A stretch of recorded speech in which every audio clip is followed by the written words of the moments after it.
YouTube, what is going on? So today I'm going to take you through a posterior session, a density day, call it whatever you want. It is basically back and hamstrings, and I'm going to throw in a little bit of biceps at the end just because my biceps are pretty shit. So we're going to be doing posterior today. I'm just going to call it posterior session. And yeah, I'm going to take you with me. I'm going to do a voiceover because they seem to do a lot better and I seem to get a lot more feedback and good feedback on those kind of videos. So yeah, I'm going to be doing a voiceover today, running you through the exercises, running you through why I do them, all that kind of jazz.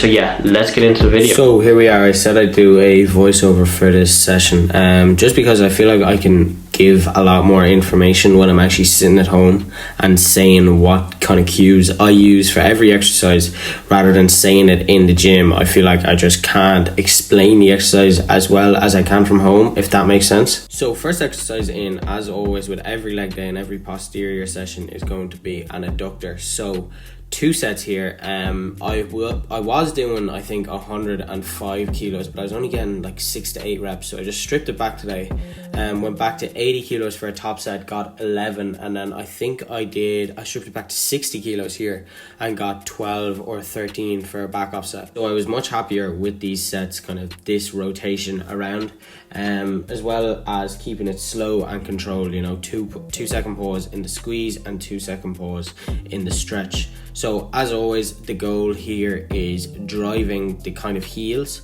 together. Now, not touching. I usually just bring them in just before they touch, because I find once you bring them into where they touch, it just takes tension off the adductor, and that is the last thing I want.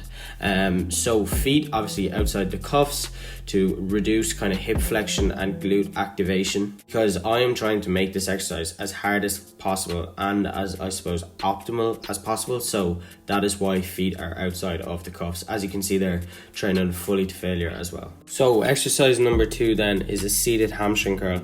This took me so many rotations to like get the seat as comfortable as possible. I think I have it back on number 2, and that is where I fully feel locked in. So that is the one I'm going to be doing now for the rest of the time I suppose I use this machine. So I have, for a top set, I think I did 65 for 8. Again here, 2-second pause in the squeeze and 2 seconds in the stretch. So the goal here is when you get down to the bottom, as you can see there, the goal is literally just to squeeze like fuck. Literally take as much as you can from this exercise. Now these reps are sped up here on the back off set. This isn't actually me going like this. For my back off set, I think I did 50 kilos for 12 as a back off set. As you can see, here's the last rep. Absolutely dying. Allow the facials. They're never good on this exercise. But yeah, this is always something I like to do before getting into my hinges. I just feel so much more kind of warmed up, especially whilst doing adductors and hamstring curls before I deadlift or RDL. So then the fun stuff, a conventional deadlift. So this is 100 kilos, and then my last warm-up was 130 kilos. The song of choice was The Game by Triple H. If you were a WWE person back in the day, give this song a go. It is top tier. Now enjoy the set.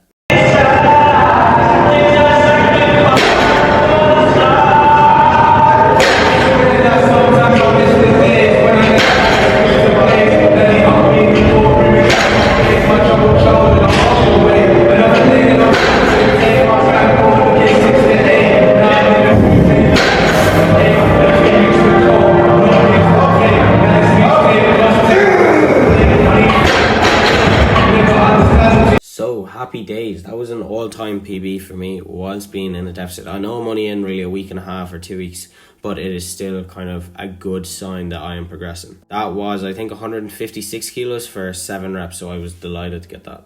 Then after the deadlift, it was a upper back bias row.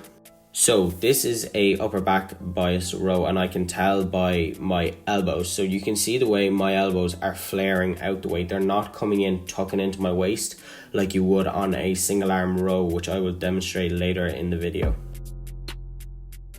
So that was my top set. I believe it was 2.5 plates for I think 6 reps, and then a back off set for me was 2 plates. I think I get 12 reps here. So this is obviously sped up. I'm not actually rowing this quick, but yeah, as always, when you're going into these exercises, make sure you're actually taking them to true mechanical failure.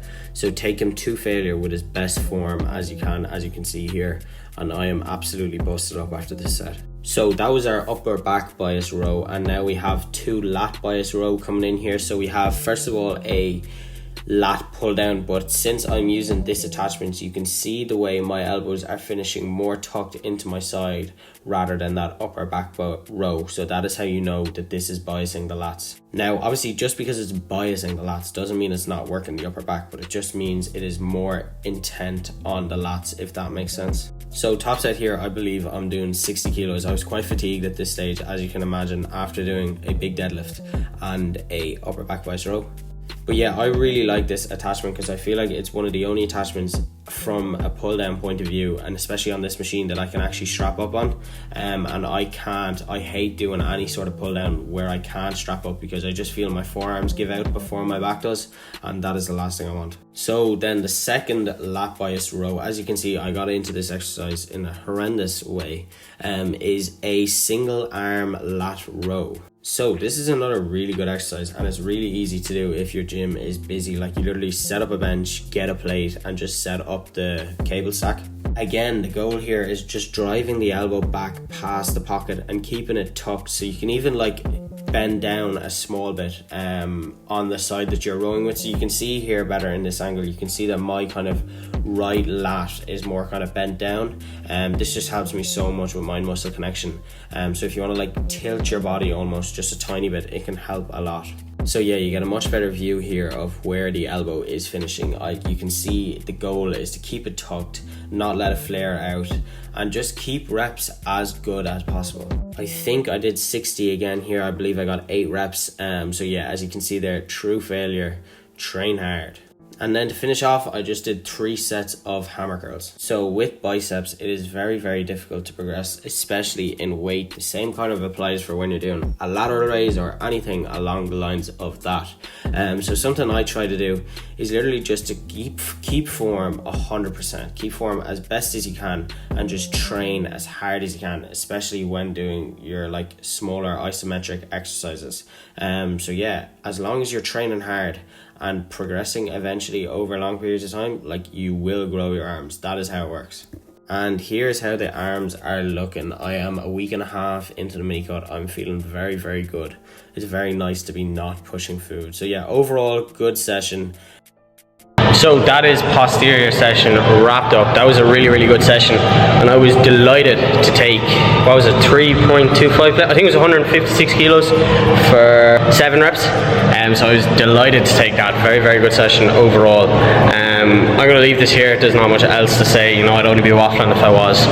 So yeah, if you did enjoy the video, please like, subscribe, all that kind of stuff, and follow my Instagram. I would really, really appreciate it. Catch you boys in the next one.